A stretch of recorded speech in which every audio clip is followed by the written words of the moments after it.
Welcome, everybody, to Crypt Week. This is Meredith Lochran with Geek Insider, and this first segment is Tell Me a Story, where we have our special guests who are coming on to tell us some flash fiction, horror, crime, noir, whatever it is.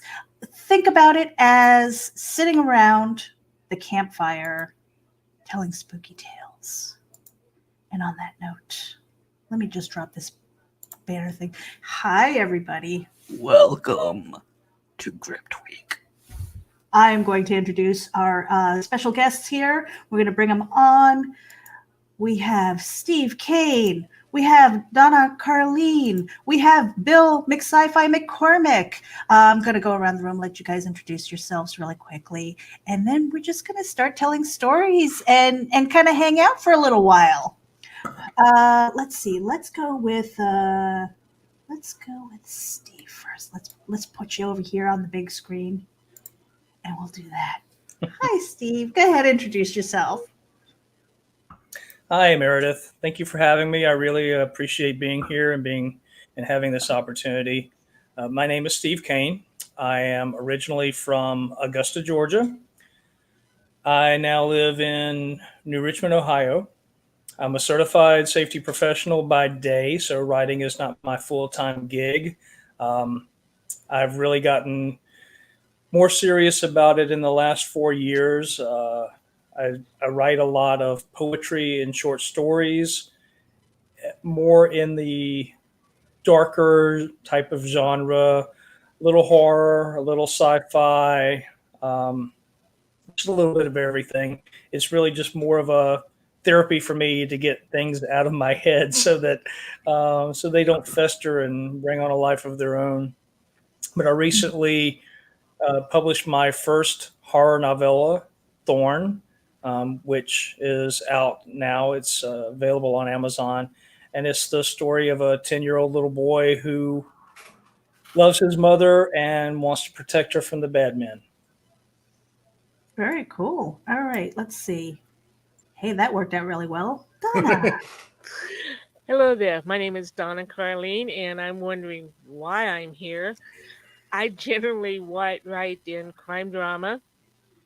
I have 5 books out in crime drama, and then my latest book was a historical romance, which no one from this PC audience will be able to read. It definitely goes beyond romance, but there's no genre for that. I'm retired, so writing is what I do when I get around to it when I'm not playing World of Warcraft. And that's about it. All right. Bill McSci-Fi. Hi. Introduce yourself. One quick shout out here to Steve. I used to work with James Brown, so I spent a lot of time in Augusta. Nice place. Years ago, but it was my thing. So, we're bonding here. We're bonding. We're getting to know each other. I'm Bill McSci-Fi McCormick. I obviously write science fiction. I'm based in Chicago. I've been writing professionally since 2011. I've been writing exclusively with no outside income since 2017. I have 4 novels out. 3 of them make a trilogy called The Brittle Riders, which you can buy as an omnibus, and that's like 1,200 pages. You can bludgeon someone to death with it. It's fun. Got another one called Splice. A really quick, funny story about that. There's a company called Watchdog Entertainment, and they had a series of comic books, and there was this one little character in there called Splice. It's the only character that interested me. So I said, let me write a story about that character. Let me write a comic book about that character. And we went back and forth, ended up selling a motion picture. So I cycled out of that, wrote the whole motion picture, got paid for it, no problems here. And then I circled back around to the comic book, thinking it would make a good property for the movie, and instead sold a novel. And the novel is out now. It's called Splice, Hit Pick Technology. I'm actually in the studio this week turning it into an audiobook. So sitting here talking is like painful. But I have a lot of fun. I'm in about 20 international anthologies. I've got 7 ongoing comic book series coming out. My first one aimed at teens, truly for teens, for Christian teens. It's called Cross Stitch, and it's a fascinating book. It's about the 7 deadly sins, and that's coming out 2021. It was going to come out sooner, but the writer, or excuse me, I'm the writer. The artist actually came down with COVID, so He lost a man. couple. He lost a couple of toes and stuff. So it's been a mess. But we're back and we're all right and life is going on. And hi, thanks for having me. And I'm Meredith Lochran. I am an associate editor for Geek Insider, as well as the one of the founding members of Terraform Comics. And I have been writing since I could remember, kind of like Steve. It's just, the voices in my head. And so today, to celebrate Crypt Week and the afterglow of Halloween, that is the reason why I'm wearing my witch's hat and I've got my black lips on. And so we're going to have some fun. And it's not because I didn't brush my hair for like a week, okay? Because it's been crazy kind of putting this thing together. And so, again, this is kind of brand new with the spooky tales, kind of going around the room and, sharing a piece of flash fiction. I'm actually going to put the StreamYard link out if there's anybody out there who actually wants to read a story. If you didn't have an opportunity or you didn't hear about this beforehand, which I'm not sure how you wouldn't have, because I've been sharing this out for a while. But so I'm going to share the StreamYard link to you guys. And I will screen anybody who wants to come in. You're more than welcome to hang out and stuff. You might not get on camera necessarily, but I mean, who's here? Who wants to go? Who wants to go first? Who's got a story? I got a question. Yeah. I rolled up two stories, and then it occurred to me: are we going PG-13 or hard R, or what are the limits here? We're going to try and go with PG-13. I was telling Donna earlier, I said I was going through some of my flash fiction. I went, nope, that's not PG. Nope, that's not PG. And I was like, oh, crap, And the only reason why I did that was because it's 4:00 in the afternoon in some places. But on the replay, nobody cares. So... You know what? Oh, wait a minute. I think I have. Do I have my? I'll find it later anyway. But I have my little TVMA, LSV, and all that, all that stuff, just in case. Yeah, no. I pulled up two stories, and one of them has, I think, 11 profanities in the first sentence, and the other one doesn't. But the one with the 11 profanities has been considered wildly hysterical. I debuted it at a different show, and it was going to be mine. It was going to be in my little anthology of short stories. And I'm like, here, this is my debut short story with something original. And I sold it 2 hours after I debuted it. So nice. All right. So what does the group think? Are we okay with that? Yeah, I'm fine with it. Yeah, I'm okay with that. All right. So I'm Bill, okay with it, but it's your show. Hey, I told you, I'm just going with it because, that's just the way things are. I am not going to be stressed out about this. So, Bill, let's do one story. We'll go around the room, and then because I've got 2, possibly 3, if we need to. So let's put you up on the big screen here. Oh, hi. Hi. So, yeah, you get the first story. Okay, I won't make it the whole story because it's not flash fiction. I don't write flash fiction. It's the one thing I don't do. I'm sorry, forgive me. But I thought I'd start out with this one. It's a fun story. It's called Greg Against the World. It's about a vampire who loves baseball. So we'll go with that. Killing. It's always been about the killing. The simple act could bring joy or sorrow. It didn't matter. One way or another, everything came back to killing. The rules to killing were clear, too. Kill 1, you're a murderer. Kill 1,000, you've made a political statement. Kill millions? Just the cost of war, buddy. Get used to it. Greg figured he was in the political statement category at this point in his life. He just wasn't sure what he was trying to say. He wasn't stupid. There's one good reason he was still alive. He'd lived his long life as Gregor, as Germain, as George. Oh, he hated being George. The name that never ended. G-E-O-R, G-E-O-R, G-E-O-R, G-E-O-R, and so on. And he'd lived enough other lives that a certain generic ennui had settled in. Yet, even immortals could be surprised, and Greg was no different. Evolution had taken a hard turn somewhere, and suddenly there were people who could fly, stop bullets with their skin, and even more extraordinary things. He'd seen one young lady walk through a wall to steal some ice cream. Nevertheless, despite the changes to the rules of the universe, Greg was still alive. He walked out of the alley, wiping the last drops of his evening meal off his chin, and caught a glimpse of a shadow slicing through the crowd. Who belonged to the shadow was a mystery, but what was not? It was another one of those damned metahumans. And they were a problem. Some of them wanted to kill all the immortals, and others wanted to enlist them in their various nefarious schemes. We will take over the world! And so what with it? There was never a clear answer to that. Only toddlers wanted a world wherein they were in complete control, toddlers and the weak. The world worked better when the ebb and flow of power left no single entity in charge. The worst, to Greg, were those who hearkened back to the halcyon days of yore. Greg had lived through them, and they had universally sucked. It was no fun being surrounded by disease, racism, and feudalist morons. I mean, sure, he fed on death and was immune to most diseases, but that didn't make watching them eat people from the inside pleasurable.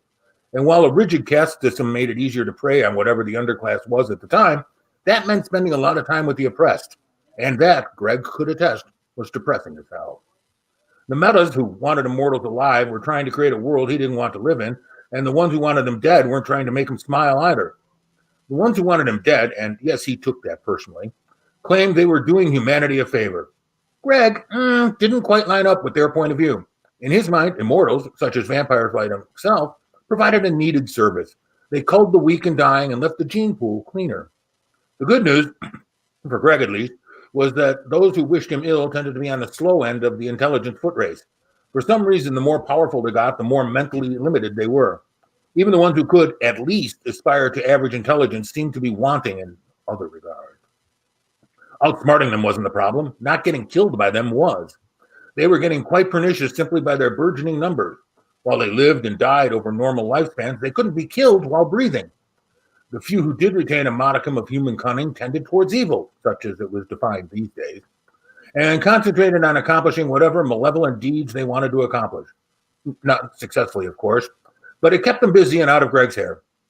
They did all this without the help of immortals. It wasn't that immortals had a form of moral turpitude the metas were lacking. It was just that the mortals tended to avoid the bright light, both allegorically and literally.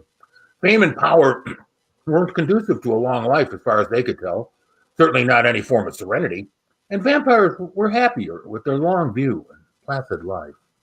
Greg wandered the streets, checking out the latest shops and fashions while remaining cautious of any dangers, and decided to stop at his favorite bar.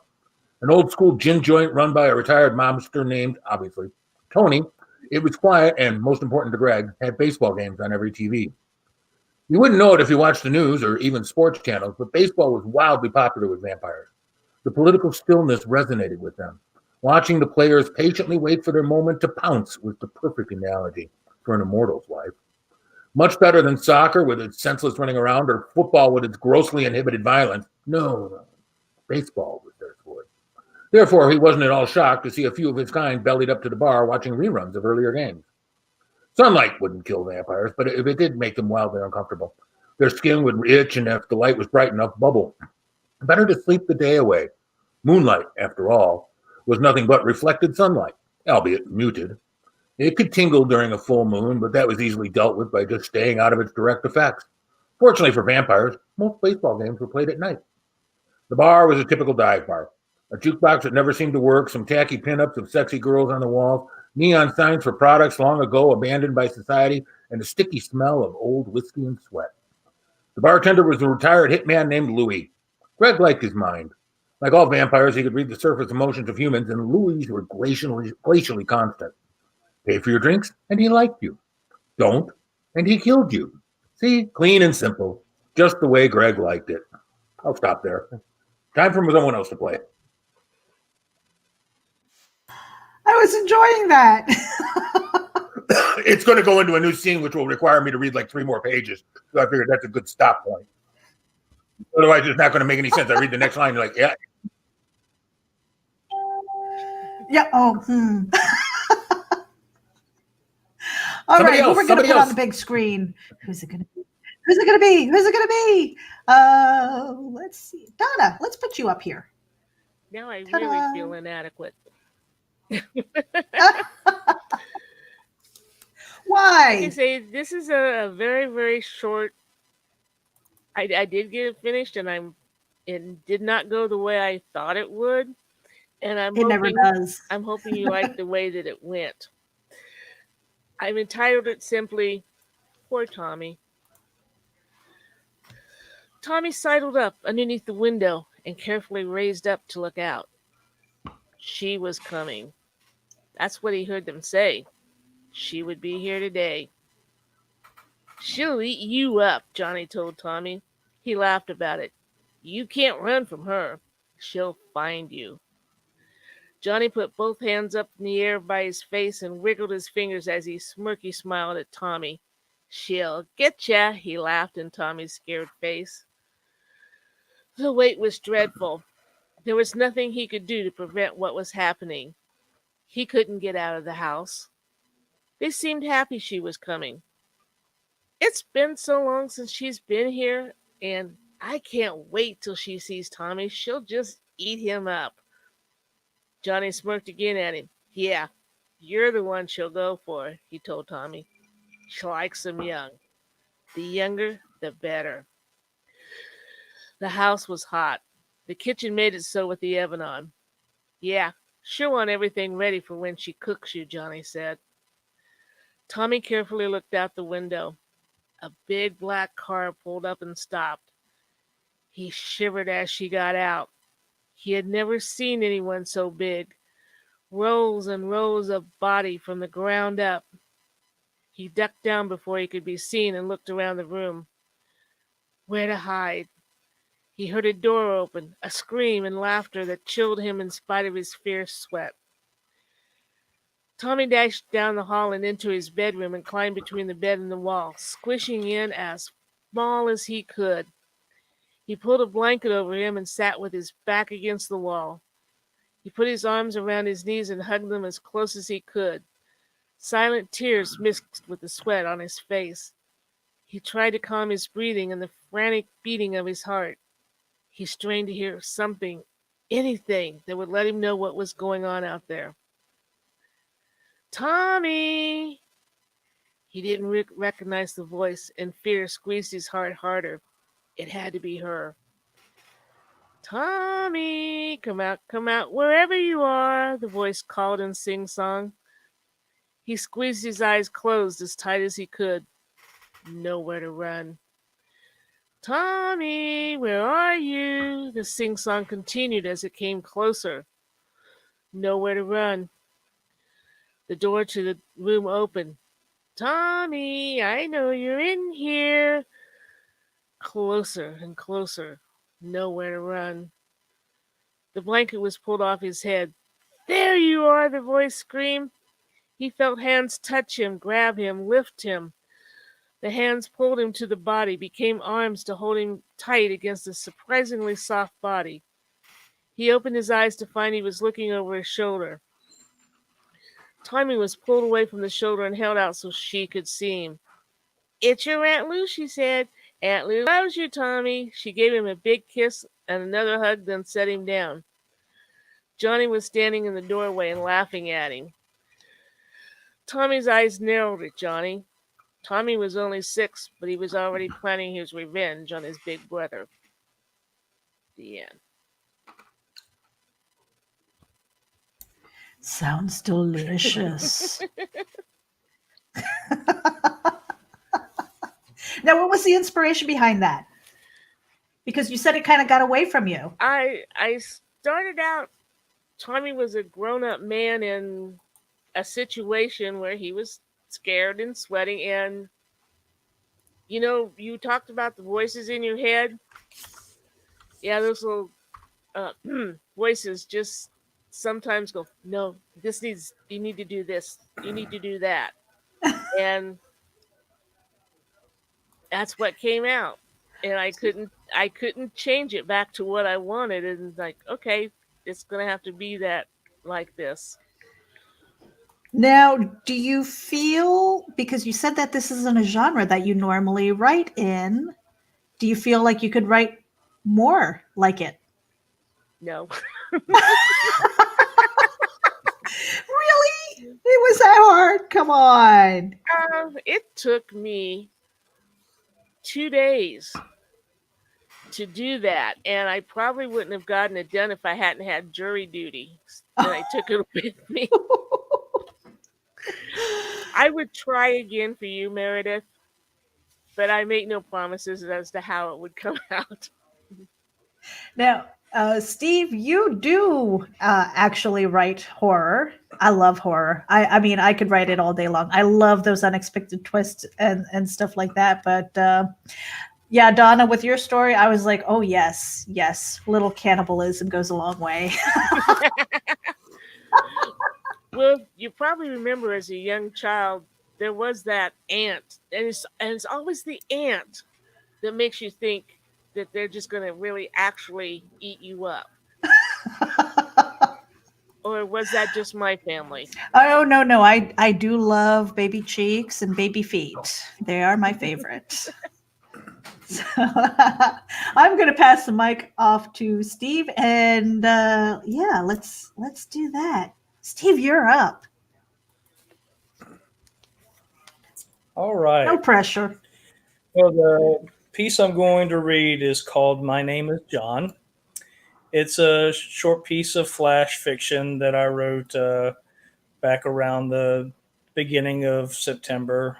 Just something fun for the holiday season, or that holiday season, Halloween. And it's basically about a guy taking a walk. So here we go. My name is John. So hot, he thought, wiping sweat off his forehead. He ignored the square of skin that flew with his perspiration. It hit the ground with a thud and stuck, sizzling in the heat. It had been hours since he drank. His mouth was dry. His lips were crusty. The moisture was evaporating from his body, and his skin tightened. Ahead was another figure walking up Route 64. He tried to call out, but his tongue stuck to his teeth. He couldn't make more than a moan escape his mouth. He paused, looking around for a bit of shade. There was only asphalt, sand, and cacti. The figure ahead shambled on, growing smaller as it moved farther away. He was disoriented. The heat was playing with his mind. Everything was fuzzy. He didn't know why he was walking, but there was an urge driving him. My name. What's my name? Something with J. His lips opened and he whispered, J. But that was all. Jimmy? Jacob? Jules? No. He walked on, nearly tripping over his untied right shoelace. He couldn't fall. He might not get up. He was tired. Tired. The road rose slight and looked like it dropped away into nothingness. Everything was hazy. He wanted to run, but his legs wouldn't obey. John, he remembered. My name is John. A slight smile crossed his lips, cracking the red crust ringing his mouth. My name is John.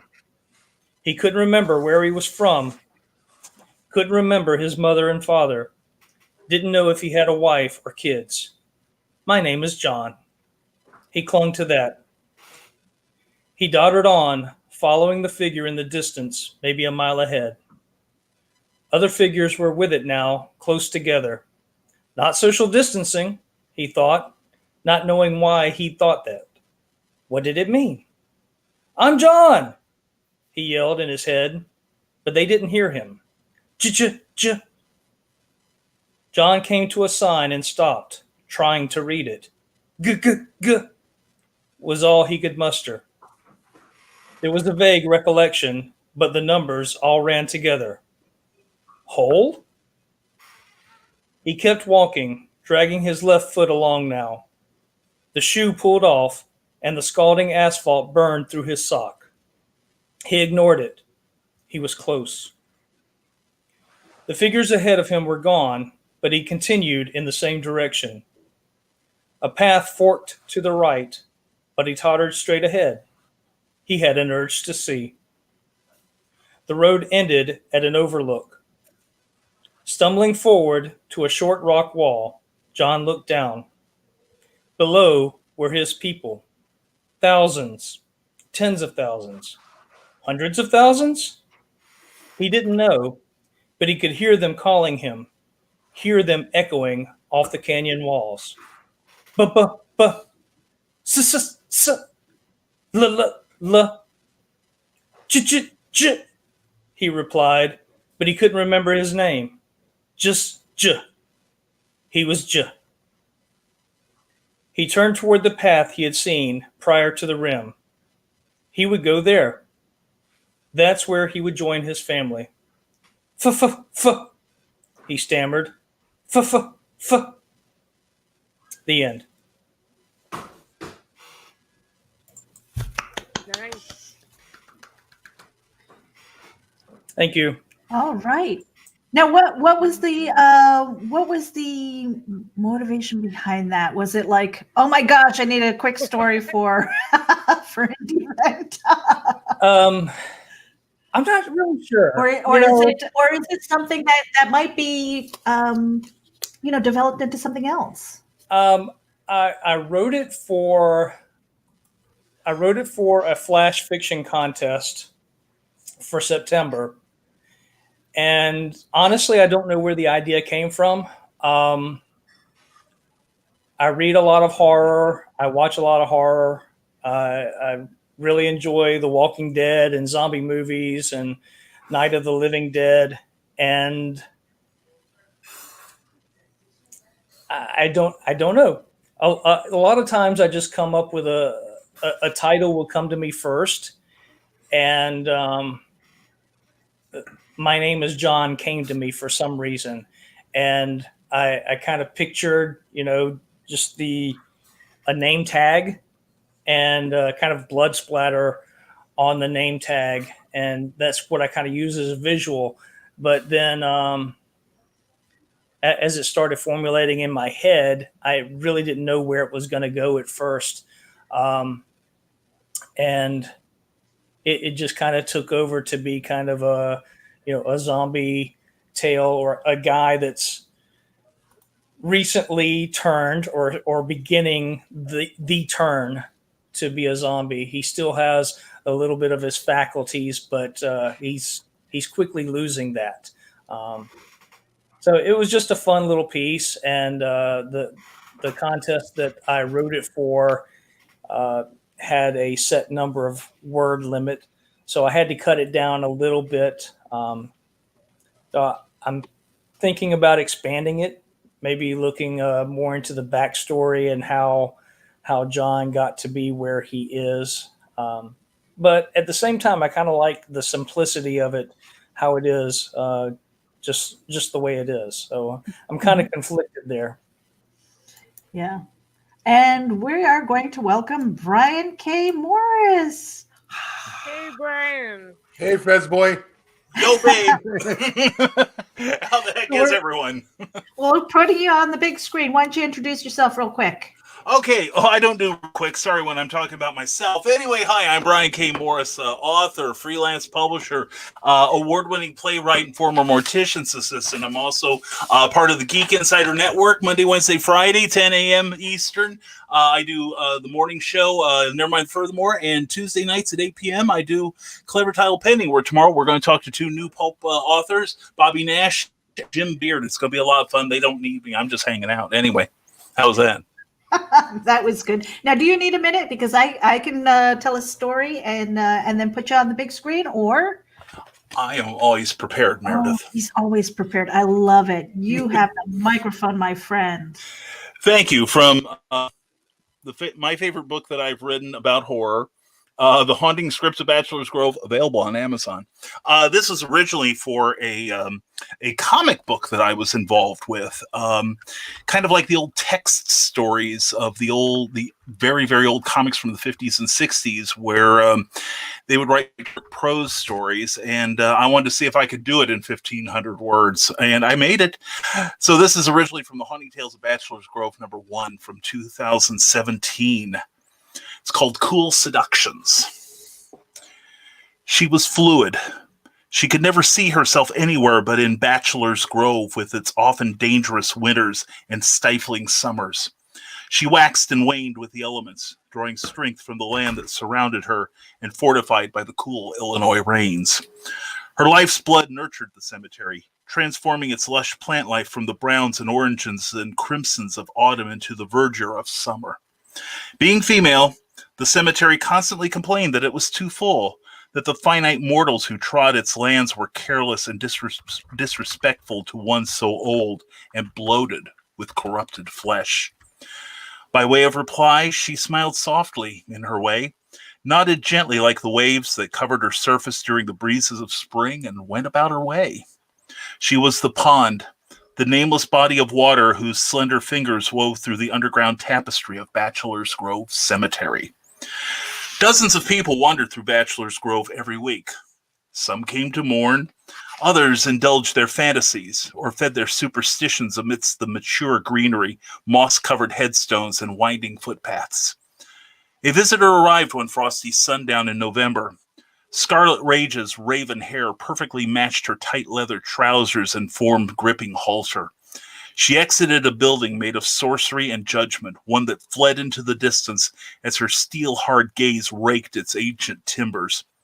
Once it faded from her view, the woman shrugged and strolled towards the pond. Scarlet stood on the banks of the pond and tried to see to its floor. "You can almost count the bodies, can't you?" Another woman might have gasped when a steady baritone voice broke the silence. But Scarlet turned casually and greeted the visitor with a gentle smile. "Greetings, Lord Lucifer." The man before her was dressed immaculately from the polish of his jet black boots upwards along the lines of his pleated trousers to the form-fitting, but in no way constraining, cut of his ebony jacket with matching shirt and necktie, all of the purest silks. His hair flowed freely from the widow's peak at the apex of his unlined forehead onto his shoulders. The man smiled, pulled softly at the corners of his mouth, refusing to commit to a full grin. "Pleased to meet you," Lucifer stated without warmth. "Glad you guessed my name." She pressed a black fingernail against her chin, smiled broadly, then executed an exaggerated curtsy. "Clever as always, milord." "And impatient." The edge in Lucifer's voice could perform surgery. Then the fallen angel laughed heartily. "If this is about your mortal soul, I've owned that particular commodity for years. You are wagering with funds you lost long ago, and I don't provide loans." His expression turned dark. "I would listen to your offer, however. Amuse me." "I offer sacrifice, Lord Lucifer." Scarlet gestured towards the pond. "This water holds perhaps hundreds of bodies, many of whom were innocents taken before they could repent their sins. I would use my earthly charms to lure more here, to play upon their lusts, and then snuff them out until the banks of this water overflow. All in your service, of course." Lucifer nodded thoughtfully. "Well, that's all well and good. But I already have someone here who will extinguish the divine spark and leave their bodies to rot." The woman's eyes flared in response to the unspoken challenge. "Then I propose that I do it for the fun of the act." Scarlet drew her breath in deeply. "And you can keep my soul. Just think of me mercifully when the final event arrives and you are forced into your infernal kingdom for all of time." Darkness gathered around the fallen angel's eyes. "You gamble that after all this millennia, I recall how to feel anything that resembles gratitude or mercy? Then call it an appeal to your sense of bemusement." She turned her head from left to right and back again before she located her prey. "Watch this, and then decide." With that command, Scarlet walked with purpose towards a freshly dug grave and the man standing beside it. He wore a tweed suit from his father that just happened to fit his portly frame. The man couldn't sew the patches over his elbows without drawing blood. However, the only person who knew how to lay under the loosely packed soil. He wept for this and many other losses. Lonely? Scarlet asked. She smiled as his eyes roamed down and then up her shapely form, stopping at last at her dark-rimmed eyes. She saw a bit of, "Why me?" in his gaze, but the man's nervous blinking told the same story she'd read in every straight male's gaze since she became a teenager. That story always concluded the same way because she'd learned how to write the ending. Turning towards the pond, Lucifer smiled. "Jealous? You might have competition." The pond rippled gently and emitted what sounded like a gurgle. "Oh, I know," Lucifer whispered. "You sacrifice unwillingly like so many of your gender." He nodded towards Scarlet and her prey. "Let's watch, shall we?" Unable to remove his eyes from the dark vision before him, the man at the graveside forgot about his late wife and their respectable friends. Sweat beaded cold around his retreating hairline. Scarlet smiled with confidence as she edged towards the man's face, her lips pursed and ready to meet his. She took one of his chin between her perfectly sculpted fingernails in the hopes of controlling his quivering. His heart beat so wildly that she could almost hear it. As Scarlet's lips neared her target, she withdrew a hypodermic from the waistband of her skirt. As she had done so many times before, she would slide the needle into her victim's flesh and inject fluid that would paralyze the man's body while sharpening his wits and senses, leaving him fully conscious and aware of the indignities done to him. She first used the vile formula to liberate her victims from the burden of carrying their wallets on a dare from her first boyfriend, until she seduced the recipe from him. The next morning, he awakened in a bathtub full of ice while she woke up at a suite in the plaza. The tip of the needle hovered, ready to violate the man's pasty flesh. He smelled the clove on her breath and felt the heat of her flawless skin. Scarlet savored the moment before the strike, that feeling of total control, a feeling she'd never known till she'd run away from home for the Windy City. A heartbeat before the thin steel tube could pierce her victim's skin. Cold washed over Scarlet's body, violently stealing her breath. A bubbling filled her ears, and when her senses returned, she heard her intended victim scream like a schoolgirl before racing off in the other direction. Scarlet surveyed her leather and nylon-clad body. Stagnant water invaded her clothing, icy fingers sliding against her cooling flesh and blurring the sharp lines of her makeup. The night air slapped her in frigid waves like a mother disciplining a wayward child. Scarlet turned towards the fallen angel, her eyes wide with astonishment and thought processes so jumbled she couldn't form her first question to her lord and owner. Lucifer smiled admiringly at the pond. Pieces of old plant life and decayed bones rested on its now placid surface before disappearing once again into its cobalt depths. "This lady is older than you can imagine," Lucifer explained patiently, "and her motives are hers alone, never for us to decipher." He sighed. "But she is jealous, often ravenous, and takes challenge poorly." Attempting to pull her dangerously long heels from the muddy ground, Scarlet screamed at Lucifer, "I don't know what kind of crap is going on, but I didn't summon you here to—" "You summoned me?" Genuine anger flashed in the Dark Lord's eyes. "I am on no being's leash." He didn't even glance at the pond as he whispered, "She is yours." Scarlet wanted to plead for another chance to offer her beauty and guile to Lucifer's service. However, water now filled her mouth and lungs as she clawed against the icy liquid that sapped her strength. Panic filled Scarlet's mind. Desperately, she silently prayed to Lucifer and to all the gods she no longer believed in for just one more breath. As the last of her strength left her, the woman felt her body rest atop a dark altar comprised of rotten flesh and from generations past, before she felt nothing more. At the water's edge, Lucifer softly applauded. "Well played, milady." A grin split his perfect profile as he took a step back into an envelope of flame. "Like my creator," Lucifer stated, "you work in mysterious ways." He added without a trace of charm, I shall see you again soon, milady. before vanishing from Bachelor's Grove Cemetery, leaving nothing behind but the stench of brimstone and regret. The end. Great. Brimstone and regret. Thank you. Thank you. Well, now I've got to follow up with that. See you guys. Bye. My job is done. You guys suck. Actually, the tale that I'm going to read is called "The Dying," and it is in an anthology that I keep telling myself that I'm going to finish editing so that I can print it out. It's coming out soon, I promise. But this short story, this piece of flash fiction, is nothing like, because I actually took it, guys, and I have scripted it out for my first solo comic book. It's a horror, and so the prose, you're going to hear that, but when the comic book comes out, it's going to be completely different as far as dialogue and things.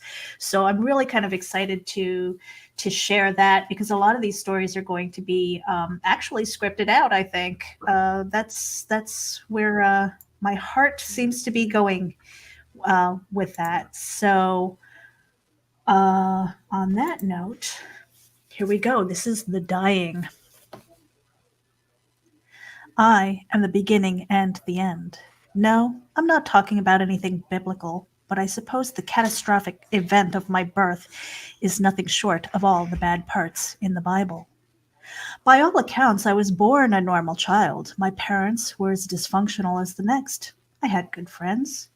And then I hit puberty and everything changed. Not just the regular hormonal bullshit and angst. I started having terrible nightmares, and suddenly, people around me were getting sick.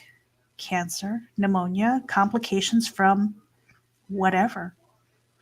The pandemic started off slowly at first, so there was no real cause for alarm when the dying began. It wasn't just the elderly, sickly, or terribly young. Weakened immune systems had nothing to do with it. Like watching dominoes fall at terminal velocity, people were dropping at a rate faster than the local funeral homes could handle. And when the funeral directors and all the doctors were gone, there wasn't anyone left to pick up the dead. Everyone was dying. That is, everyone but me. Maybe it could have been contained to my one little town, but state agencies came to investigate and inadvertently took the dying home, which then perpetuated the demise of the human race. The last standing scientist recognized the point of origin, and you guessed it, it was little old me. In this moment of clarity, I swear I am not the cause, but I've come to believe that I am the portal.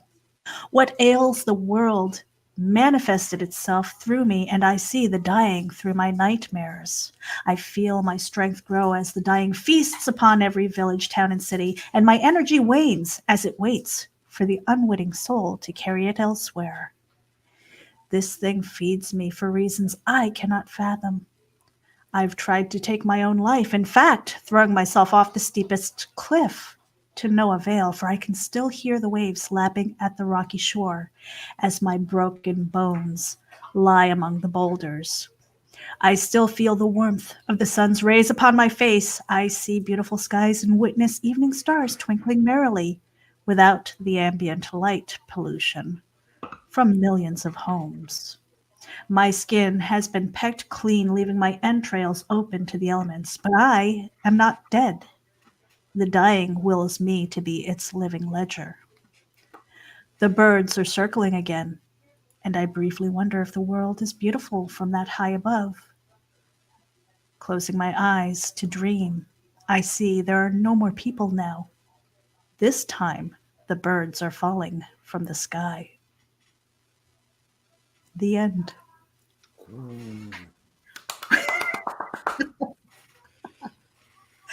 Thank you, thank you. That was my short story. And I'm going to pass the mic back to Bill. But you know what? Before I even do that, I did want to kind of go around the room And Donna, I kind of got it from you before that this was not your genre that you normally write, and we hope that you write some more and maybe expand on that. I love a good challenge. I am always on a learning curve, but kind of going around the room, what was it about horror that kind of got you into writing in the genre? Steve, how about you?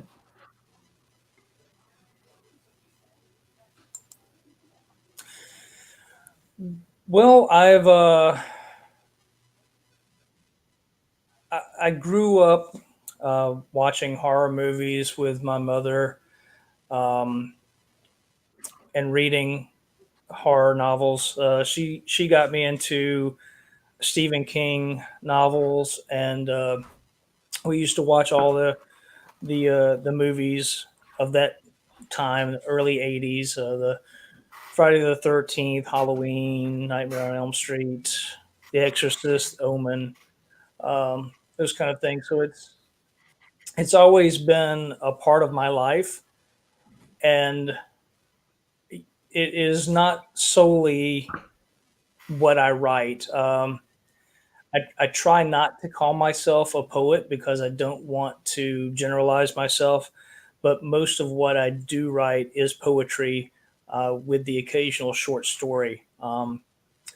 The novella that I just recently put out a few weeks ago, that was my first really fuller length story. Um, Horror is genre that I like more than any others, but it has to be done right. And I don't like gore for the sake of gore and blood for the sake of gore. I like more of the psychological type. Um, in all of my writings, whether it's horror or whether it's poetry, I try to make people think, and I want things to be what you think it is. I don't prescribe to telling an audience what something is supposed to be about, because that's what it is to me, but it's open to your own interpretation. So that's the beauty. That's the beauty of art, whether it's poetry or sculpture or painting. It's really the individual's perception of what it is. So, long story short, um, I just I write to get a lot of things out of my head, um, and it's really just therapy for me. So I you talked about the voices in your head. I experience that sometimes, in a good way, and things will I will see things or hear things or smell things that conjure up an image in my head, or um, come up with a title, and it just bugs me until I get it out on the page. So it's one of those things that just sticks with me, and I have to get it out of my head or it haunts me. And Mhm. that's what horror does. It haunts you. So. I've actually woken up in the middle of the night because one line of dialogue, just one, kept on repeating and repeating and repeating. And I finally went, all right, I'm up. And I ended up writing, I don't even know how many pages. I kept on going. Before I knew it, the sun was coming up. Yeah, so those voices in your head, sometimes they will wake you up. And if you, and I think Brian can speak to this, if you don't write it down really quickly, you wake up the next morning and it's gone. And you're like, what was that idea? And then it's so frustrating. And I know when I don't do that, because I swear I'm going to remember and I never do. And I should know better, but I do it anyway. Yeah, so I just get really frustrated. But Bill, you don't do just thriller and horror. Obviously sci-fi and stuff. What other things do you write, and what are some of the inspirations for you? Oh, yeah, that's an easy question. I write stuff, and it's usually about things. Just to keep it broad. Okay, narrowing that down, hopefully, here we go. I write a lot of nonfiction, mostly about science and sometimes pop culture because I'm a huge pop culture fan. But I do a lot of stuff for science, and then I end up talking about science. I do a radio show on the Fox Radio Network, and I do that every Friday. It's called The Big Wake Up Call, and I'm the guest. I've been a guest for 10 years. I think I'm staying. And but so I do that, and I'm the token liberal, so wave hi to me when you drive by. And that's all about science and different things about science and stuff like that. And what I write science fiction, obviously, horror occasionally. I write some very disturbed satires, one of which, Vorbliss, it's science fiction based, but it was a satire on the modern political system, written before we got the satire that actually came to life. Now it was written before that. But so I do some satire. I've written a religious. I write religious stories. I'm a Sunday school teacher. I know that doesn't seem like it would fit, but I've been a Sunday school teacher for a few years now, and I love my little tiny humans. And I'm kind of an easygoing Sunday school teacher. You know, I just want to make the kids laugh. I want them to learn that love is cool and it's all right. It doesn't matter if you're different. You're going to be cool, whoever you are, and start with that as the basis of your life. So I write that kind of stuff, and then I write really not much else other than that. That kind of covers a lot of territory. I take that back. I wrote, and it's actually going to be coming out later this year. I wrote a children's story on the Santa story. I wrote 2 stories about Santa.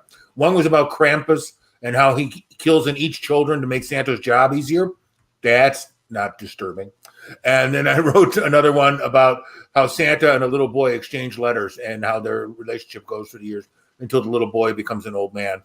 And of course, Santa's immortal, so he doesn't age. So I wrote that, and I will venture out of my comfort zone. I actually like doing that because everyone here has been talking about the voices in their heads, and in my case, the voices in my head actually sent me to therapy and to take medication for a while until I could calm them down. And then when I got them straight, I started writing them down. I started writing down stories about the stories in my head. And I was going through a divorce. I was going through a lot of crap, and it was back in 2010.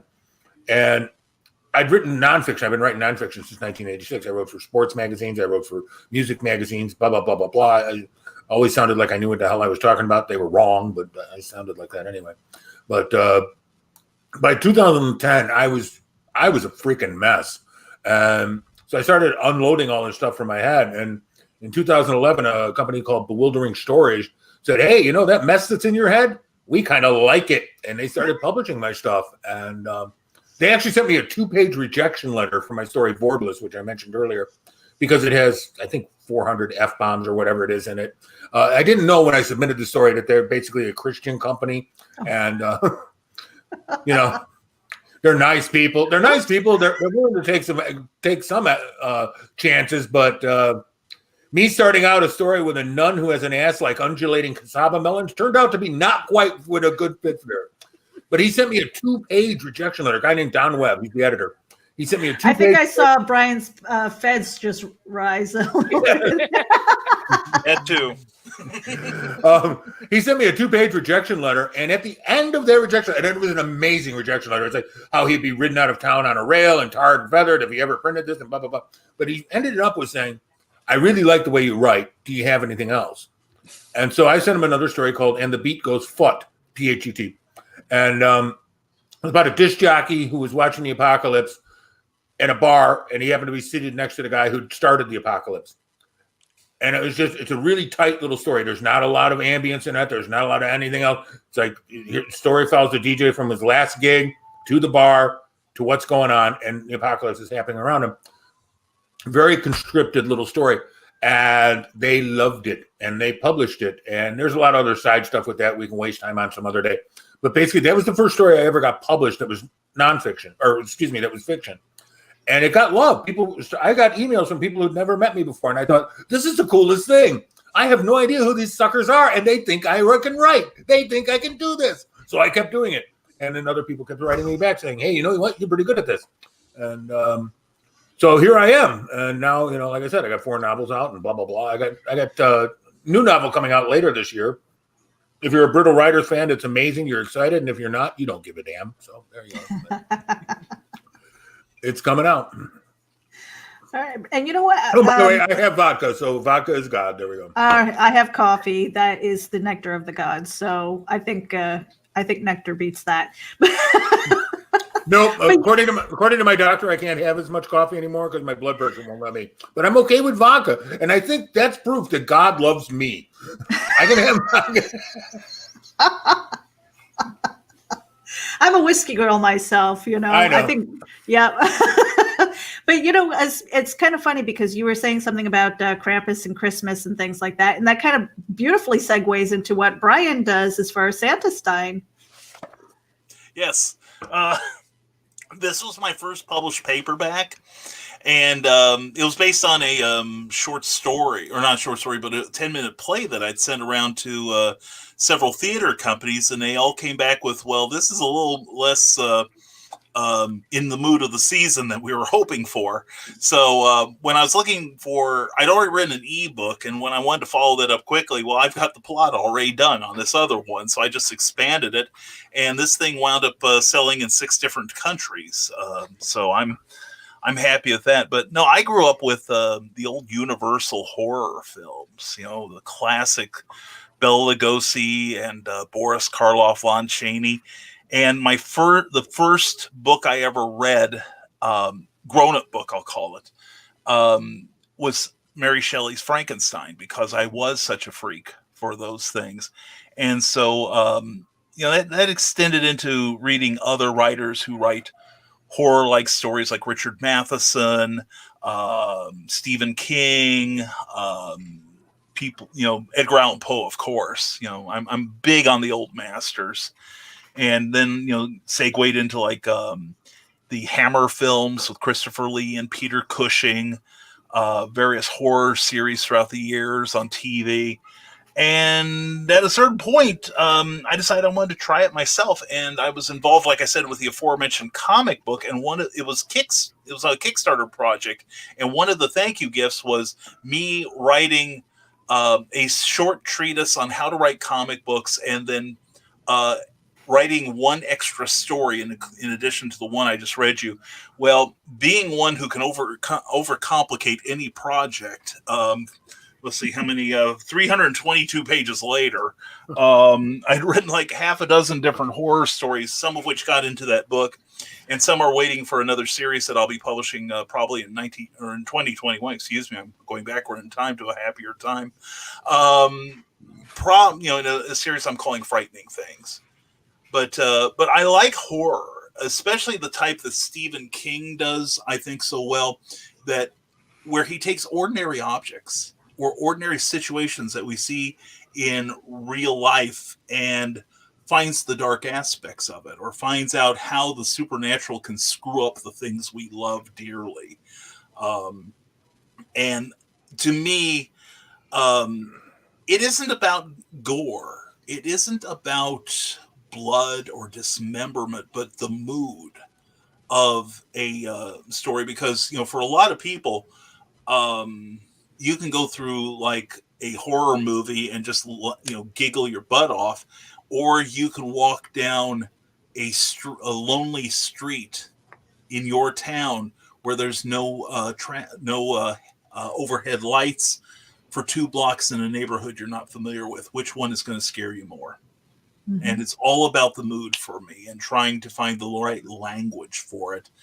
And sometimes a lot of my work, I notice I tend to, find the positive aspects of evil and turn them into the heroes of sorts, or at least the protagonists, and also look for the darker side of people we think should be on our side and aren't. So there's probably more a view at my Freudian slip than anything, any other piece of apparel I'm wearing. So, it's kind of funny. The thing that popped into my head was an interview with Morgan Freeman, and I can't remember what movie it was, but he played he was a pimp, and he was explaining how when he was auditioning, he saw all of these people being really loud and things, and he said, I got quiet. He said, it's people are scary when they're quiet.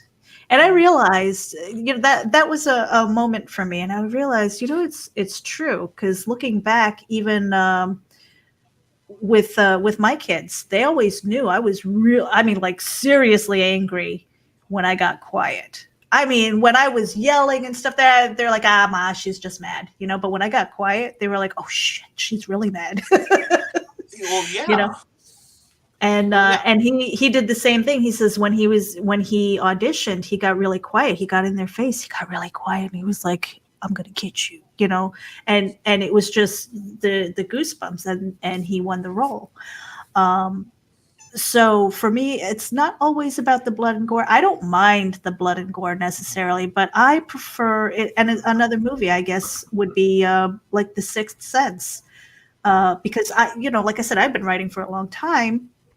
But when I saw that and the ending just blew me away, going, oh my gosh, that twist was just amazing. I want to write like that. And so, trying to hone the craft of writing and be surprised, to surprise other people. And sometimes, to like what Donna was saying earlier, you didn't know where the story was going to take you. And I've found that often. Now, all of you, when you write, whatever it is that you write, do you are you a planner or are you a pantster? I'm like a planster. I'm kind of in between, but for the most part, I am totally a pantster. Total pantster. Yeah. Yeah. Basically, it's amazing I wear pants because I'm such a pantster. Well, I don't wear pants. But anyway, no. I turned into a plantster, although the thing I'm working on right now for my Patreon page is a flash novel where I don't know where it's going. I'm letting the characters dictate it, but most of the time I am an outliner, but I ignore the outline once I start writing. There you go. Steve, how about you? I'm more of a pantster also. I want to get more into the planning part because I think I can be more effective and write longer works. But a lot of times I'll just take notes, usually in my phone. My notes section in my phone is just blown up from all of the notes that I have in there. But I'll just put a lot of notes in, and then I'll try to reorganize it later as I write. Most of the time I'll have an idea, and when I do finally sit down at the computer to write, it just flows out of me. And I'll write a complete story, usually in one take or so. Longer works obviously take a little bit more time and effort, but usually I have a whole idea in my head when I sit down. I actually should caveat that. When I'm writing stuff like The Brittle Riders, I'm much more of a planner because that's something I want. I have a lot of stuff I'm going to get out. In the case of The Brittle Riders, there's an appendix that's 40 pages long, just setting up the world.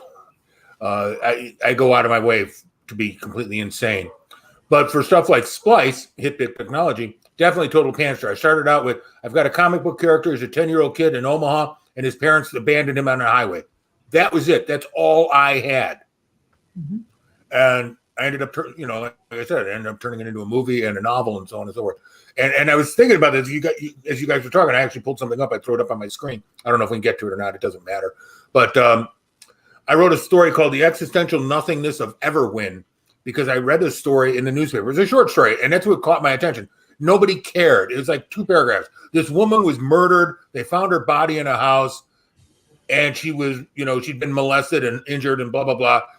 And they caught the guy. And that was it. That was the whole story. And I was like, oh, there's more to it than that. And I wrote that, like Steve said, I just sat down and wrote it. It just came out. And I went back to it about, 3-4 weeks later. I went, oh, I should probably use grammar and spelling. And I fixed those things up. And then it worked out well. Because I don't look, when I'm writing, I'll type like 70 words a minute. That doesn't mean they're actual English words, but they are combinations of letters that fit together. Mm-hmm. And I hope and pray later that they turn into something I can use. But Very cool. Now we're at the hour mark, and we all got to share a story. I don't know if anybody else has got another story that they want to share. You are more than welcome to read some more, and if you'd like to. If not, I've actually got a public domain movie that we can play. But honestly, I love the art of storytelling. I used to read out loud to my kids, and it was such a joy to have the different voices and things. And reading out loud definitely helps me when I write, because then you get the flow and the just the inflections and things like that when you're trying to write dialogue and stuff. I love writing dialogue. I don't know if anybody else here suffers with like struggles with dialogue, but I love it. Yeah. My Hunter's Ridge is situated in Alabama, and my main male character, of course, you got to put in that drawl, and the man never met a G.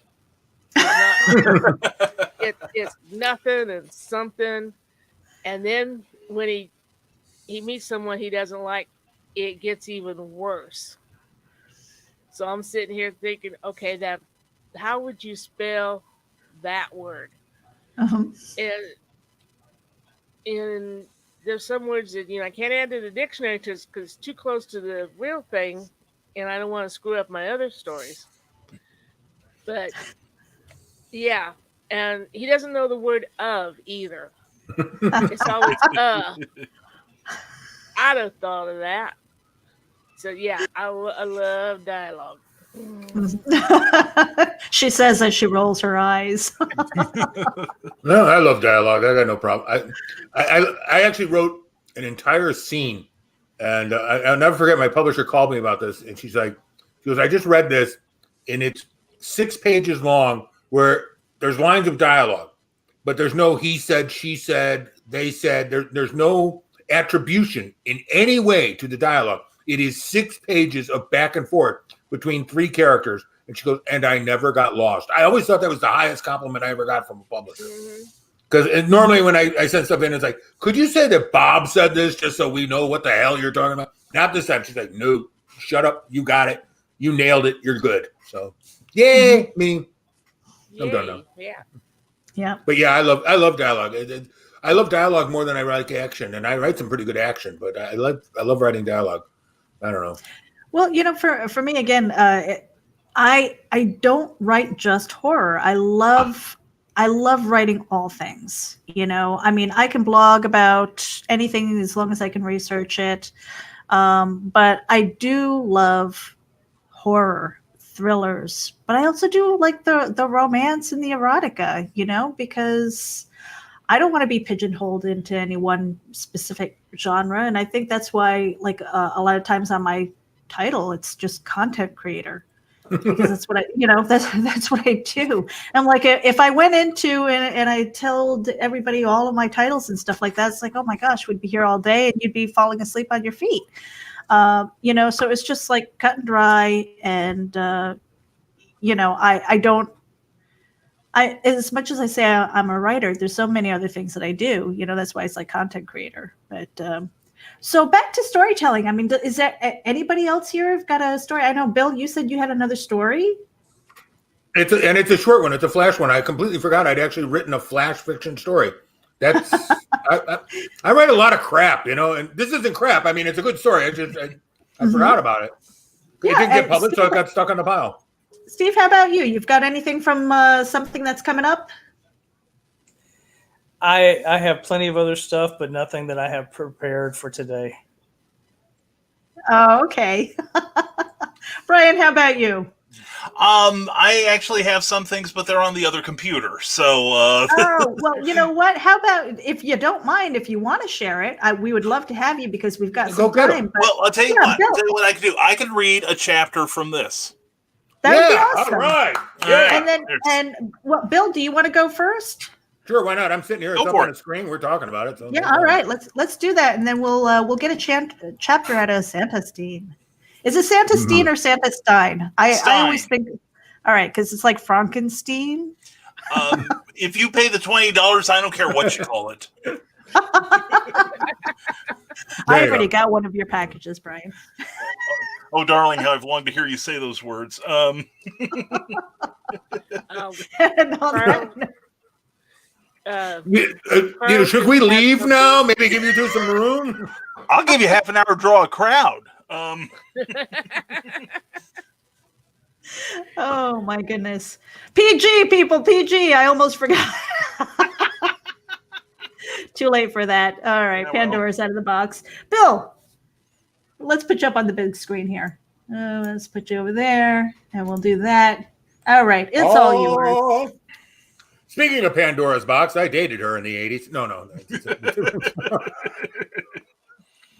All right. Since we were talking about this, and it's the only flash fiction thing I've ever written.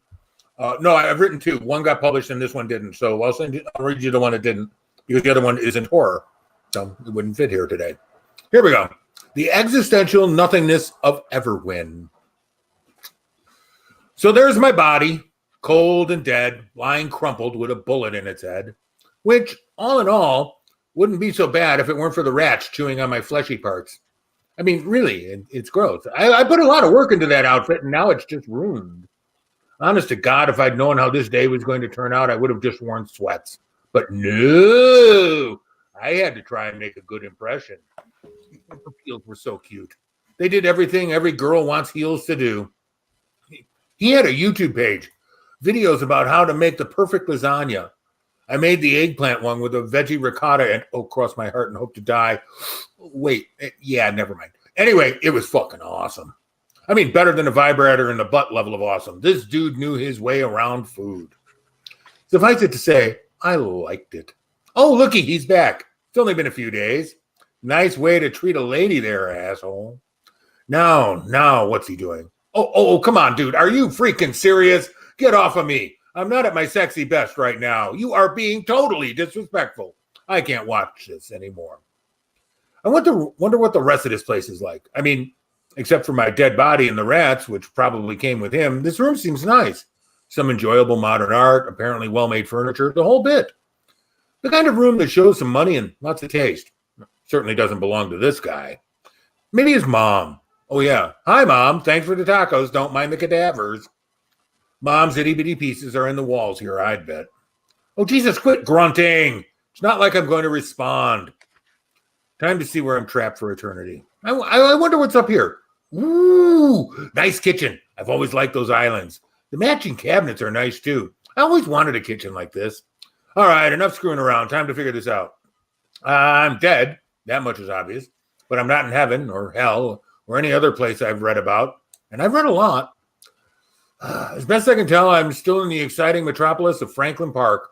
There's some stupid sports ball on the TV, and I can get around easy enough. But when I look in the mirror, I'm not there. And when I scream, which I did for the first 20 hours or so, no one can hear me. So what can I do? There's got to be more than this. And ask a stupid question. Have the mirror answer in a swirling amalgam of smoke script. Yeah. Jesus, jumping Christ. I can't read this language. It doesn't even look like a language. It's like finger painting on acid. Can you do this in English, please? Okay. French, that's closer. But I stopped speaking French when I was 12. Mr. Brown was a stud, but he got replaced by Mrs. Huffenmeyer, and oh, what a bitch. It's damn near impossible to make French unsexy, but she did it. Voulez-vous coucher avec moi? Sounded like a drunken German with hiccups when it emanated from her permanently chapped lips. Ruined it for me forever. Come on, Mayor, work with me here. You may be the only thing I can talk to for perpetuity. What's that? No, damn it, I don't want German. I was just making a point. English, you stupid piece of glass. Okay, I'm sorry. No need to get pouty. I'm sorry. All right, then. These are English words. They are the best words. What do they mean? Let's see. Maybe some mystical meaning, a deeper look at the universal id, and a brush with the cosmic ego. Yogurt death. Volvo. No, wait. Vulva. Baphomet. Christ, your handwriting is horrible. Oh, Baphomet. Okay, that's a little better. So what's going on here? Are you some sort of divine portal of inspiration? This is like watching someone type in quicksand. Oh, okay, I'll wait. The existential nothingness of Everwhen has been broken. Well, scrap. That's obvious to anyone who knows how those words go together. Not me, of course, but there has to be someone. The you of now is wrong. The you of now made the him of then and the him of now, and that is wrong. Mirror, mirror on the wall, make some freaking sense. Oh, dude, what the heck are you doing now? There is no way I'm going to find that enjoyable. Did your mommy teach you to do that with your tongue? Oh, there is no way I would have found that pleasurable even if I was alive. Where the heck do you buy something like that? And why? Oh, come on. My butthole is not that pliant. Am I really dead? I mean, I thought so, but now I'm not so sure. I can talk to a mirror, kind of. I can see, but, well, thank God, not feel. Dude violating me. Oh, no. I can sense time. Not sure I could do that if I was eternal or whatever it is when you're dead. Okay. So if the LSD-inspired visions of the mirror are to be believed, I'm not supposed to be dead. Okay, mirror, what the heck do I do? Dingle the yang thing, not worry the horticulture. Many will be the joys you can fix. Ah, yeah, that's clear. What was that noise? Oh, joy upon joy. The SWAT team's here. I mean, they've been looking for the dude. You can't blame them. He's kind of a homicidal dick. Ooh, that cop is hot. I always wanted to do a Latina chick. She is yours. You must take her. She was meant to do the goodbye from her hand, but that's changed, and now this is true. Got to think about this. So right after I have this right? She was supposed to kill herself, but didn't because this dude killed me? Yes, all went false. And how do I make this right? Take her, be here, interrogate him. Wait. You mean I get to live in that hot body, use info only I know to make sure he rots in jail and gets butt slammed by every lonely bubba in the cell block while I get to go on with my life wearing a smoking hot bod? What about the chick who currently inhabits the smoking hot bod? Won't she want to keep it? Her to her family will go. Her to where she needed to be for years will be. Okay, sounds fair. Okay, hon, off you go to the great near after. I hope you find peace there. Holy bat crap boy wonder, this body's even hotter from the inside. Geez, this chick must work out every day. Okay, quick check on my ID. So, that's who I am. Cool. And I'm a lieutenant. Yeah, good pay, some freedom, a couple of pics in her wallet. All hot chicks. That's okay. I can make that work. Ooh, screwing awesome. She keeps all her passwords typed on a card. This is going to be much easier. Ooh, ouch. Ooh, the cops do not like this dude at all. Well, I'll just say he fell down a lot. Ain't like he did me any favors.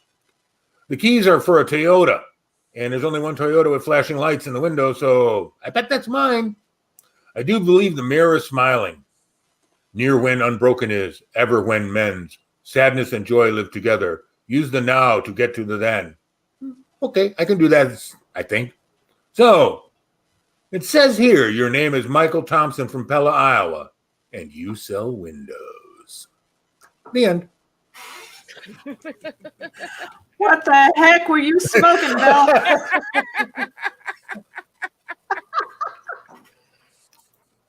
I like it. Very cool. Very cool. And we have somebody who took us up on our open link. Hi, Hello, Carl how are you? Witzman. How are you doing? I mean, hi, Carl. We're gonna put you. I've loved. We're gonna put you on the big screen and let I you loved introduce all the yourself. stories so far. I'm Carl Witzman, a writer and many other things, but mostly now retired and writing. I love suspense, and there's a lot of suspense in horror and those kind of tales, thrillers. You know, I've always been a Hitchcock fan, so. Now, Carl, I have you on the schedule for Wednesday night as well. You're not going to ruin the story for us, are you? No, All right, sweet. I have another story that I had in a nightmare, and that's what I'm going to tell today. Cool. And I just finished it up while somebody else was reading. So We love those on the spot writers. yeah, we'll talk about your flash fiction. I'm sorry, what, Donna? You promised to not talk about our wedding night now. These two don't know each other. No, this is much scarier, dear. Oh my gods. Well, let's see here. We've got Brian queued up for a chapter. Let's pull him on the big screen, and then Carl, we'll let you have the mic next. Okay. You'll clean up after I make a mess of things. Well, I'm going to read chapter 2 from Sanderstein, the post-holiday Prometheus. To set it up, Elizabeth Lavenza, the intended of Dr. Victor Frankenstein, is walking through the streets of Geneva, but everyone is down. Everyone's unhappy, even though it's Christmas time. And the chapter 1 ends with, but no smile crossed Elizabeth's lips as she cast her glance from one side of the castle entryway to the other. With ever-widening eyes, she put her hands to her lips as if to scream. Chapter 2. Elizabeth screamed, "Where did all the furniture go?" Once the entryway held a full set of matching solid wood furniture made by local Swiss craftsmen out of timber taken from the majestic forests that surrounded Geneva. A matching pair of chairs used to frame the doorway, as a sofa on the far side of the room welcomed couples into its embrace. All the cushions on those seats were of vivid scarlet with royal purple and gold lace trimmings. Lush matching carpets imported from Turkey recently protected the hardwood flooring from the heels of careless visitors. Now the room was barren except for a half-dozen oil lamps that hung from the plain white walls, as well as a coat rack left standing and unburned in a far corner of the room. Beside the rack was what appeared to be a chair, covered from its top to the floor by a bed sheet. What the fabric's original color would be was anyone's guess. Now the cloth lay across the sole sitting surface in dire need of several severe cleanings. Worse still, it didn't appear to have as high a thread count as Elizabeth was used to. The snow from Elizabeth's boots lay just inside the doorway, rapidly turning into chilled, dirty water. Warm air pumped into the room from a fireplace in the main hall through a venting system that Victor brought with him from Germany. Just like a scientist, she thought, always needs the latest toys. Elizabeth shrugged off her coat and placed it upon the coat rack, followed soon by her hat. Before Elizabeth could venture into the main hall of the great house, the door swung towards her swiftly, propelled by her fiancé, Victor von Frankenstein. For a moment, Elizabeth didn't recognize her lifelong best friend and soon-to-be husband. His hair was tousled and wild. His clothing appeared to be the same set of trousers, shirt, vest, and laboratory coat as she'd seen during her previous visits over the last several weeks. He no longer took measured breaths, but panted as if he had sprinted down from one of the towers to greet her at the door, which he probably did. And that magnetic gaze that once burned with vast intelligence now darted about the room, almost in a feral manner, as if looking for enemies. Dark circles framed his eyes, giving evidence to a lack of sleep and an overabundance of obsession. "Elizabeth, my darling." He grabbed her upper arms almost painfully and drew her in for a chaste kiss on her perfect cheek. "How wonderful to see you. I trust you are well, my love. How long has it been? A day? The longest, most hellish day a man in love should ever have to endure." The young woman wanted to move in closer to find his lips with her own. However, his firm grip proved to be a deterrent to her wishes. She could no more move towards or away from her love than she could shrug off a mountain. She wrinkled her nose, and not in that manner that often tempted married men to leave their spouses. "Victor von Frankenstein, I swear that you absolutely reek of your dreadful chemicals." For a moment, Victor's eyebrows met at the intersection of puzzlement and partial offense. "Chemicals?" Then his expression brightened as if she had just entered the castle anew, and for a fleeting moment, Elizabeth recalled the man who'd won her heart when they were children. "Elizabeth, my darling, why aren't you at home planning our wedding?" "Well, since I grew up here, I believe this is my home." Elizabeth attempted to lift her hands to caress Victor's face. However, her fiancé's grip still prevented her arms from moving.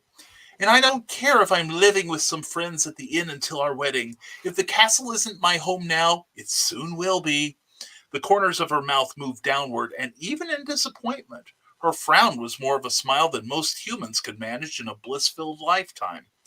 "Besides, I need cheering, my love. Christmas fast approaches, and I don't feel the usual merriment and joy of the season." By this time, Elizabeth was certain she could also no longer feel her fingers. Victor chuckled almost too loudly for his mirth to be natural. Really? And I thought Christmas Day was only for giving us poor doctors a day off. You are such a soulless beast, Elizabeth grinned lovingly. However, Victor released her arms and took a step back. His gaze turned feral once again, and he crouched as if to take flight. Soulless beast? And then he laughed again and mopped his brow with the back of his sleeve, leaving a slightly green tinge above his brow. Oh, you didn't mean me. Elizabeth almost launched a soft mock punch against Victor's shoulder, as she always did when teasing him and his oh-so-serious ways. Even as the blood flow resumed in her arms, she managed to restrain herself for fear of whatever now discolored the usual white fabric of Victor's lab coat.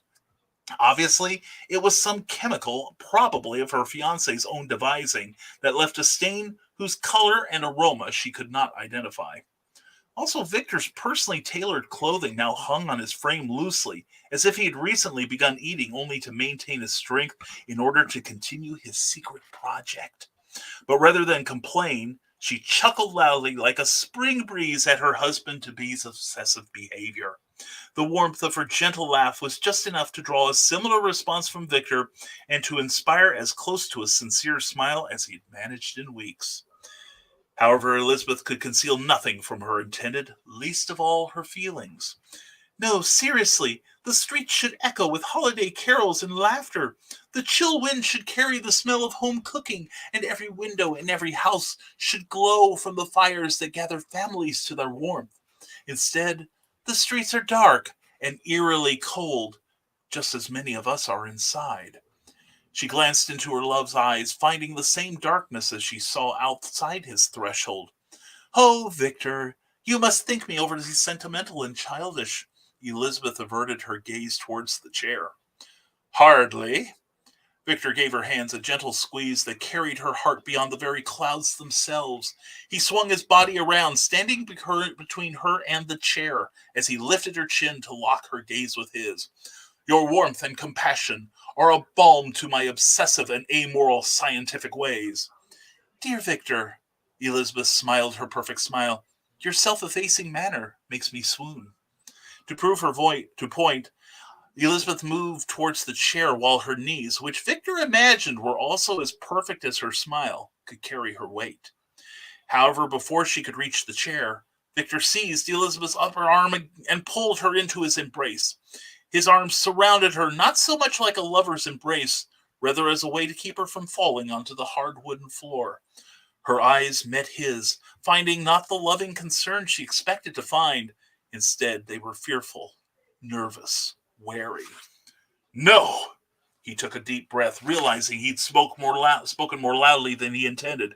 He forced the corners of his lips upward. That chair is part of my secret project. You would have sat upon something I just put together, and it's not ready. Victor licked his dry lips as his eyes darted around the barren room, as if looking for the best words to utter next.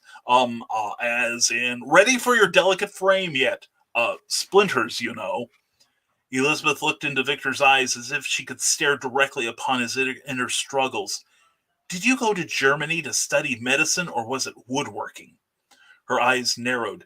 You didn't get your degree in, dare I say it? She could barely whisper the words. Liberal arts? Victor managed his warmest smile.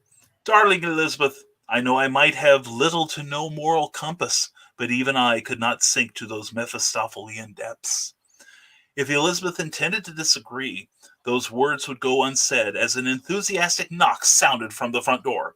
Victor broke the embrace to greet whoever was at the door, but it swung open, allowing the cold and snow inside, along with a visitor who stood in the inky shadows of the night.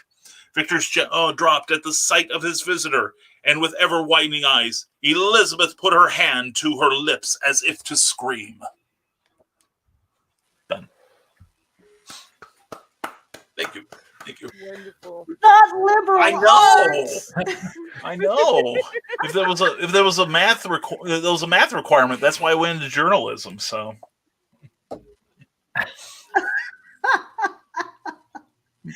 All right, thank you for that. Santa Stein. I'll never get it right. It's on Amazon, you guys. Carl Witzman, you are up. You have the mic. All right. This is a little short flash fiction, which I call Note to Self. I've always had diverse interests: psychology, writing, photography, science, and technology. Even when I was younger, these interests fought each other to dominate my direction in life. At various times, I even shifted my career to follow each of these, dreams, if you will. For many working years, I labored at psychology and then shifted to computers and technology. All the while, I read the harder sciences and followed various scientists. One day, I was at work during a slow period, and I was doing some reading. I'd had some dental work done, so I had some painkillers prescribed to me, but I didn't take them too often. However, today I was having some twinges, so I took some. Drugs do weird things to me. This prescription was supposed to chill somebody out, but for me, it was like 12 cups of coffee at once. I was hyped. And it was in this state that I was reading Dr. Stephen Hawking's book. I got to the part where he's talking about quarks being both positive and negative at the same time, and my fevered brain took hold of the idea. The only way that this could happen is if time came in waves. The scientists were reading the charges of the atoms at the same time, but at different parts of the time wave. I tried to tell this to my most intelligent coworker, but even she didn't quite get my point. If time came in waves, then this could explain so many things. I mean, perhaps ghosts were cross waves in the pond of time. Someone had dropped a stone into time, and the waves brought up the past to the present dimension. Perhaps UFO sightings were visions of the future. This worked with the current theories of the multiverse and quantum physics as well. But hey, I was just an information technology guy at the time. After retiring, though, I decided to talk to some physicists at the nearby University of Illinois. We talked over some of my crazy theories over beers at first, and then some of them got inspired and intrigued. Some work was done, and I even helped with some of the computer work. I could help a little with the math, but not much. I wasn't more of an armchair theorist. We even wondered if time travel was even possible or even advisable, but the lure was too much for us. We even speculated about someone who might try to stop us. We called them tachyonites, but we thought they would be human, though. One day, we thought we'd do a trial run. The machinery whirred. A boom issued from everywhere. We didn't see anything different, but something felt off. As we looked around, we saw that some things had moved around the room. Some things were the same, and some were gone. A calendar said March 5th, 1982. Several of us ran outside and found the same mess.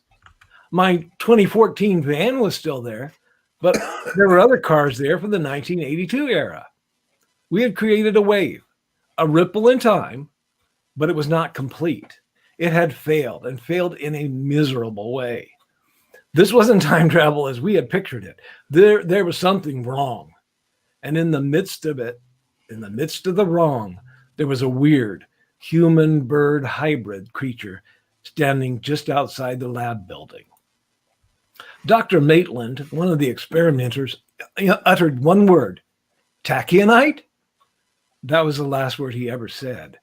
And the bird human jumped on him and started ripping him apart. I wanted to help, but then I noticed another creature standing by close. I panicked and I ran to my van. Fortunately, I still had the 2020 key fob in my pocket. Once inside, I felt a little safer, but then the creature started scratching at the door. What to do? What was I going to do now? Without Dr. Maitland, we could not fix the error we had made. And where would I go in 1982? Wait, I had graduated from the University of Illinois. I mean, I wasn't attending there now. I had graduated, but I had an apartment in town. Could I find my younger self and warn me? Would the younger me even listen to me? Well, I had to try, okay? So I started the car and I took off. Another tachionite. Really? Is that what we're going to call them? Anyway, he appeared in front of me, but I was able to swerve and avoid him. The next one, a block later, didn't get the same mercy from me. I just ran him over. Now, I had never killed another creature on purpose before. Sweat had started dripping down my face, even in the cool March air, but I sped up. I had to drive across town through some traffic, but I made good time. I barely noticed all the anachronisms in time around me, but they seemed to wane the further I got from the university. So maybe it was only a small wave. Perhaps it didn't ruin all of reality for 1982 and 2020 and all the years in between. If I could only reach my little studio apartment and scare my past self into never telling anybody about my theories. Well, after 2 or 3 more tachyon-ite creatures died on the front of my van, I arrived at my apartment. But my green truck from 1982 was not there. Was I at work? Damn it. No, wait. I'd leave myself a note. So in 1982, I found this. Well, you can't read it, but it says, Carl, don't invent time travel. And it was signed by me. It was stuck outside my apartment, taped up on the window so that it would show those words inside the next time that I looked out. In 1982, when I found it, I laughed at it. I mean, I was working at Radio Shack at the time after graduation, hoping my psychology degree would get me into management. Me?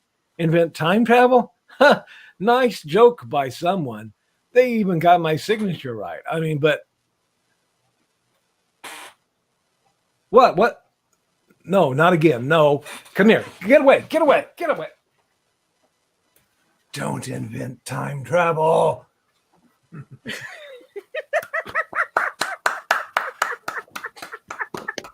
Thank you. Awesome. Thank Oh you. my Thank gosh. That was a nightmare I had one night. Oh my goodness. And what were you smoking? Those cigars can be kind of strong. Mm-hmm. Probably a Cameroon cigar and whiskey combination, creating waves in time and in my brain. That was All right. Do we that have was any- totally a pantser effort. I am usually a planner. I meticulously put out a plot. I saw the movie in my head and typed it out. And we're going to go around the room. Last call for a story. Because I've got one. Ooh. I've got one more. Let's see. Yeah. Should I put myself on the big screen? Yes. Yeah, all right. We'll do that. Oh, let's see here. This one's kind of sad in a way. And it was one of those things where it was just one of those ideas in my head that I put down really quickly. And Nice. it's called The Boy in the Woods. And that seems to be a common theme with this group here. But here we go. She was distracted all morning, fidgety and nervous-like. Megan kept walking around the campsite, looking deep into the woods before shaking her head. She had a way of biting her lower lip when she was unsure about something. Peering over his tin mug to observe her, he took a careful sip of the camp coffee and tried not to wince from the strength of the bitter brew. Gah, nothing like burnt tar to put hair on your chest.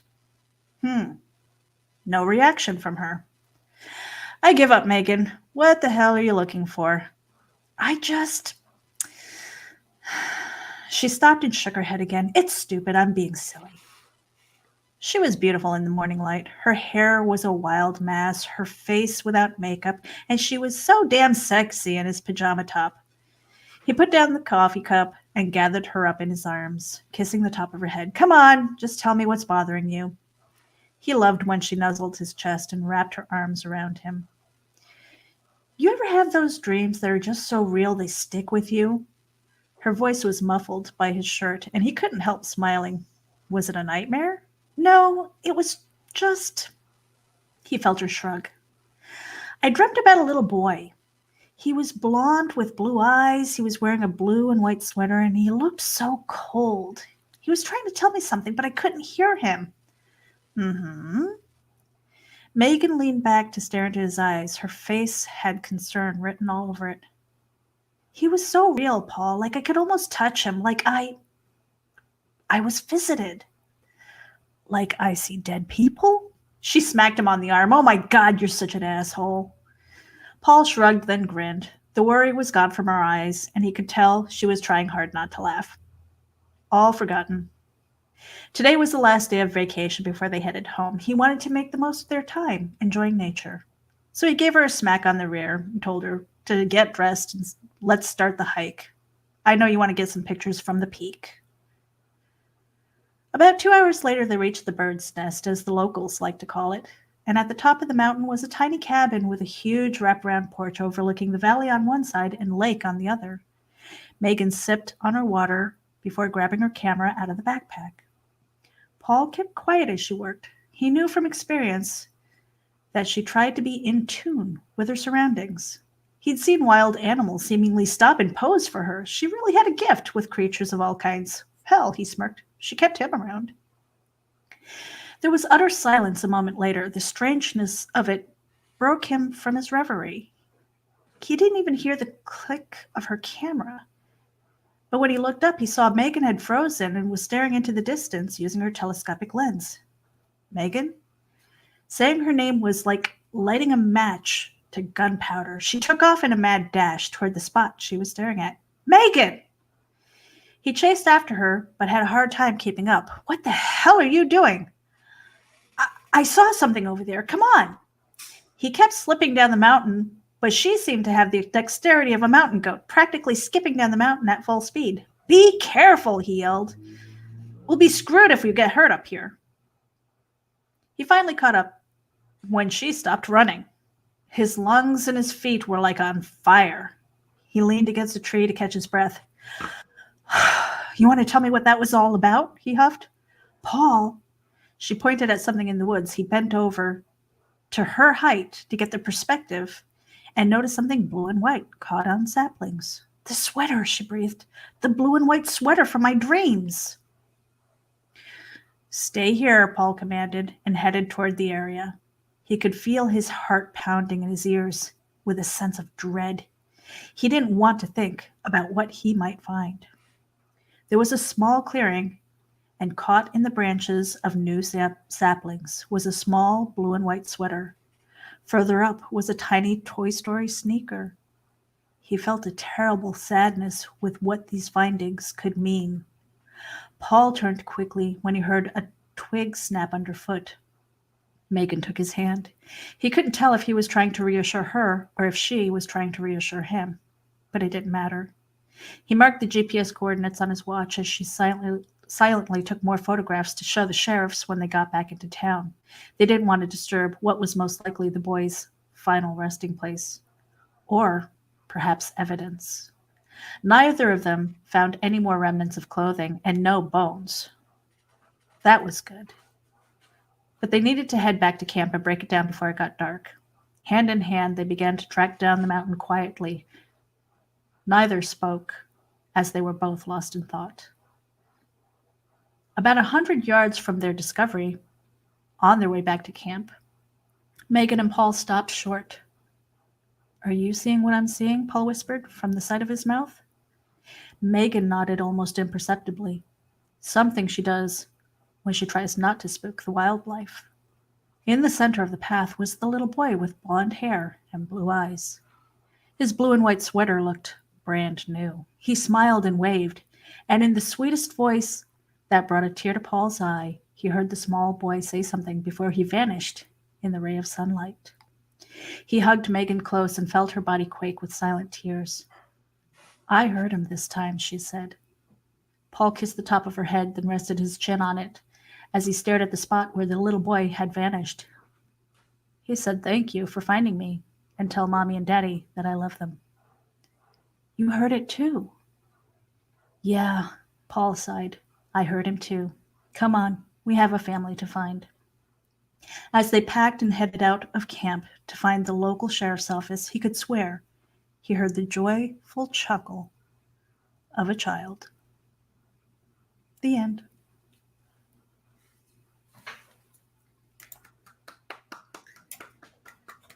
It's kind of sad, isn't it? That was one of those dreams that I woke up with, and I was like crying my eyeballs out as I was writing it. It was like, oh my God, that's so horrible.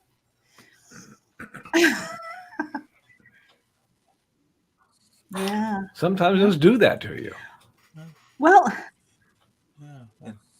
And I don't remember most of my dreams, so I have to work hard to get my stories out. I hate to be a Debbie Downer. I mean, there's got to be something. Say something funny. Well, speaking of what Brian had just said, I don't remember my dreams either, unless I wake up in the middle of them. And I've had a couple of those that, and it's 3 a.m. Okay, so what are you going to do? Well, of course, you go write them down or type them up or whatever. I know many times I've been in the middle of the night, I've walked out to go to the washroom and I see Donna in there scribbling in a notepad. I don't know. I'm a weird one. I remember my dreams. And I mean, not like once or twice. I mean, I remember them all the time. In fact, the Brittle Riders, when I was writing it, I had a night, long before I met the beautiful woman I wake up with now. I was just laying in a bed, and I had this argument in my dreams with one of the characters in the book. And I woke up, and I remembered the argument. And by the way, the character was telling me that I was writing him wrong. And I remembered the argument. I remembered the character. I remembered everything that was going on. And I ended up in about a 2-day argument in my head, violent, lots of profanities, lots of angry stuff. And turns out I was wrong. The character was right. And I rewrote, 80,000 words of the book to get it to where it is. And then it got published after that. So I guess that the character was right. And I was an idiot. But it's true. I argue with characters. I argue with stuff all the time. And I remember plots all the time. They stay in my head all the time. I wrote a short called "Twerking for Jesus." Hey, it's about Cthulhu. It's okay. It's about this 80-year-old woman whose husband dies after 55 years of marriage, and she decides to do something fun. And in her attempt to do something fun, she ends up summoning Cthulhu and kicking off the apocalypse because, that's how I think. But that all started in a dream. It was all from a dream. I was like, the basic plot is the same. A lot of the details change because they made no freaking sense when I used them in the real world. But the plot I loved, and it's still there, and it exists. ICC Magazine published it. Got a couple other people want to publish it. I've got a car horn going off outside my window, so that's exciting. Hey, it's okay. I live in southeast Chicago. Usually we have gunfire going off outside my window. So a car horn is kind of cool. I'm all right with that. I was afraid it was those Tachyonites again. No, I listened to your story, the Tachyonites, and I wanted to send you something. What did I want to send you? Oh, you can look this up online. Little Nas, he's a rapper, and I know, and Carl, I'm sure you're a big fan of hip hop, but Little Nas, you can tell by looking at him. Yeah, you look at Carl, I go, this is a guy who's down with Cell Block 6. He's nailing it with the homies. Anyway, yeah, I'm sorry. Little Nas just released a music video where he becomes Santa in the 1800s, and Marty McFly, honest to God, the original Marty McFly, comes to talk to him, and at the end of it, it goes, "Don't go to 2020, never go to 2020." Oh, that sounds good. Oh, it is. It's wonderfully done. And I am a Little Nas fan, so I screwed the demographics. I'm going to like what I like, no matter what. Mm-hmm. Well, we are almost at 2 hours. Wow, this went by really fast. And I want to make sure that you guys get a chance to tell everybody where to find you. I've been posting your profile pages that are on the IndieVent site. Anybody who's listening, please head over to IndieVent, INDEEVENT.com, and make sure that you check it out. We've got the the playlist for this entire week that's up there. We're going to start housing more videos as they come in and as people send me their links. Make sure that you go over to the YouTube channel, hit the subscribe button for Geek Insider. But there are other people who are sending in their videos and they're sharing their YouTube streams too. So make sure that you follow them. This is a wonderful networking event that we love to have. It's not a Comic-Con. It's not anything like that. It's a virtual event. It's a networking opportunity, and we love sharing our stories. We love networking with people, finding new talent, and really promoting one another and uplifting them.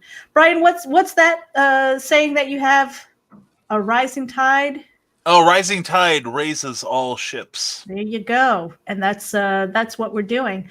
But I actually had a question, and I pulled a Matthew, and I completely forgot what it was.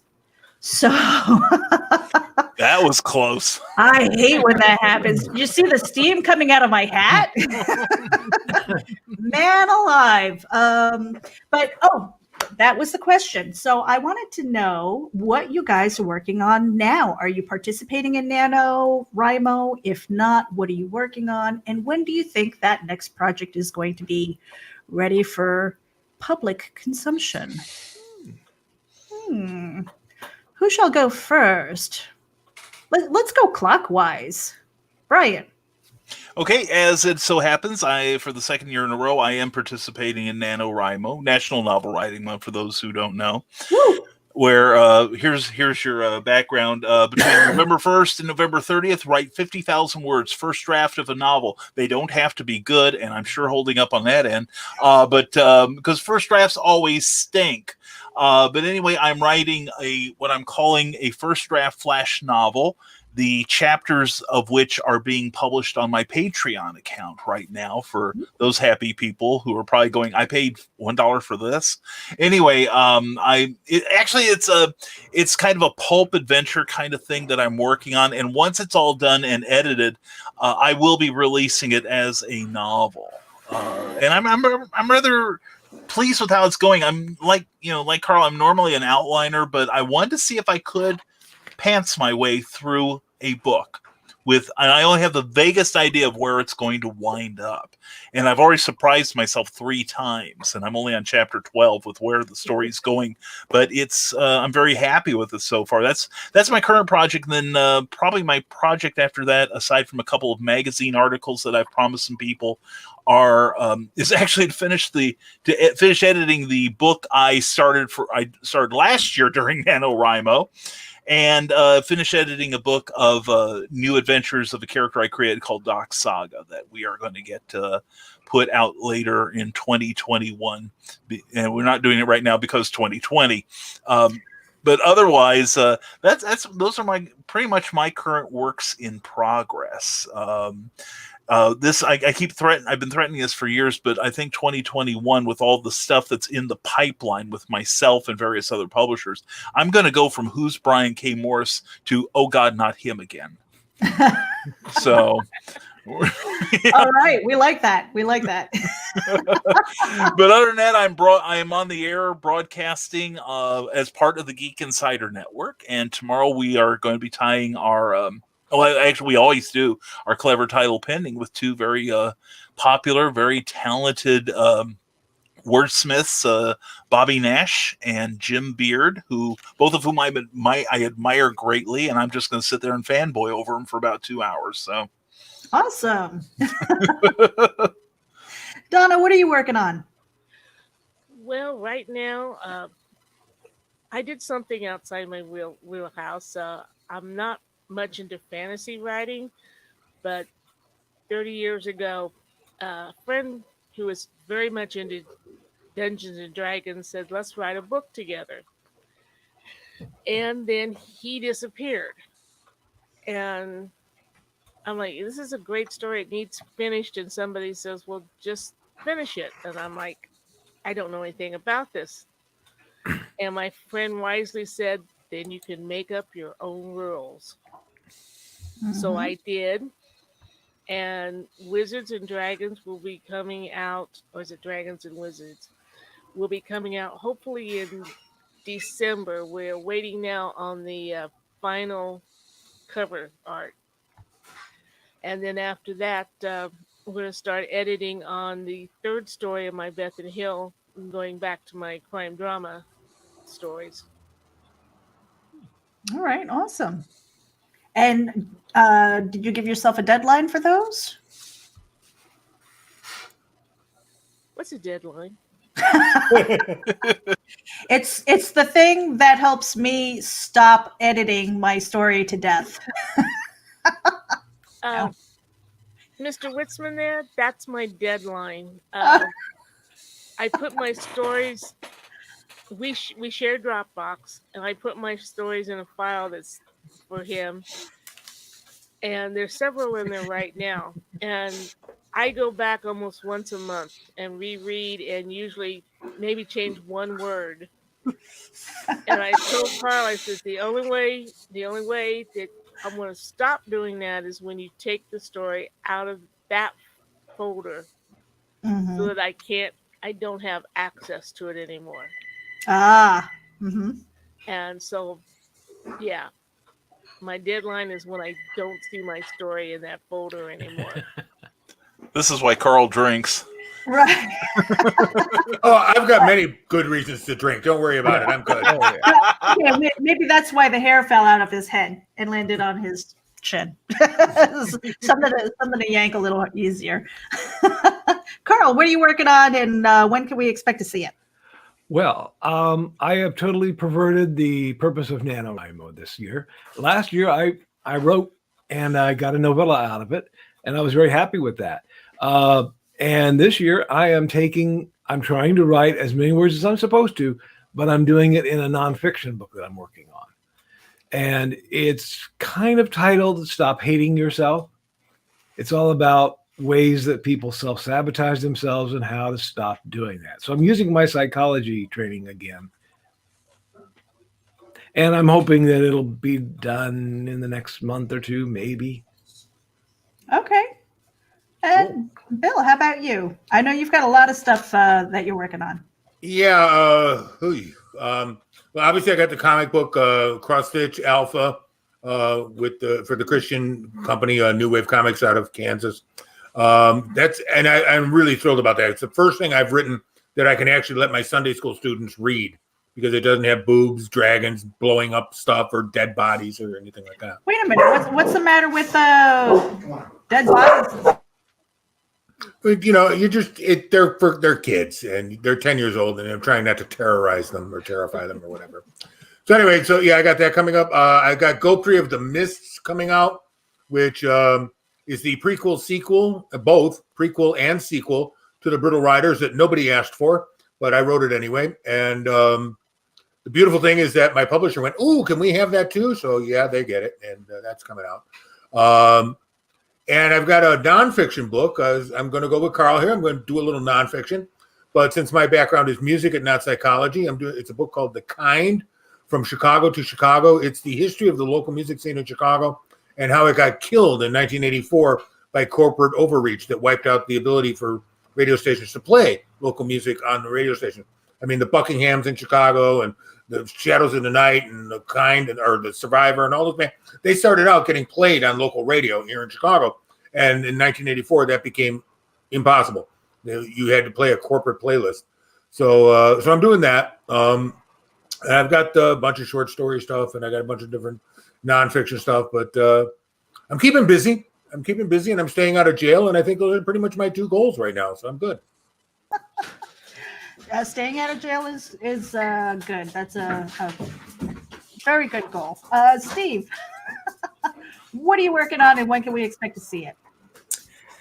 Well, I'm expecting 2021 to be a pretty busy year for me. I have three to four books that are already mostly complete. The first one will be a collection of poetry and short stories titled "The Box of Dreams and Memories," and that will be coming out around the first week of January. I have a nonfiction baseball book about my hometown the Augusta Tigers from 1955 to 1958. That's something that I've been working on for a long time. It's a book about minor league baseball in the 50s there in my hometown. That will be coming out around March or so, hopefully in time for spring training or the start of the baseball season. Then I have another book of short stories that's all centered around a central topic called the Periodic Coffee House. And I'm looking for that to be an early summer release. And finally, I have another book of poetry and short stories that's complete called Leave a Message that I'm expecting to release sometime in June, probably. And then I have my work in progress. I have a horror story that I'm working on that I'm hoping will at least be a novella, maybe a full-length novel. It's called Pretty Red Paint. And so that's what I'm working on right now. But everything else is already kind of in the works and in the process of being edited for release. All right, awesome. Well, I want to thank all of you for participating in Spooky Tales, telling your original. And, we have launched Indie Vent. This is a week-long event. It's November 9th through the 13th. Coming up next, if you guys head over to the Geek Insider YouTube channel, it is the Dastardly Dingoes podcast, and they have a special episode that they have shared for this event. And I want to thank you again. Later on this evening is going to be Chuck Pinot. We're going to have the Link Hour where we're going to talk about Belial, which is on Kickstarter. And after that, I have got John Lachago and Damien Levesque, and they're going to talk about horror movies on an indie budget. So anybody who is interested in the movie making process, if you have any questions for them, they're going to be live with Matthew Harris and myself this evening at 9 p.m. Eastern. So I hope you guys tune in. Make sure that you share it out with your friends. Geek out. Thank you guys. Thank Really you very much, appreciate it. Meredith, for having Thank me. you, Meredith. Yes. Thank you, Meredith. Yes, Thank you. very much. Tune in Live this long weekend. and prosper. Hey, all right. And on that note, we're out of here.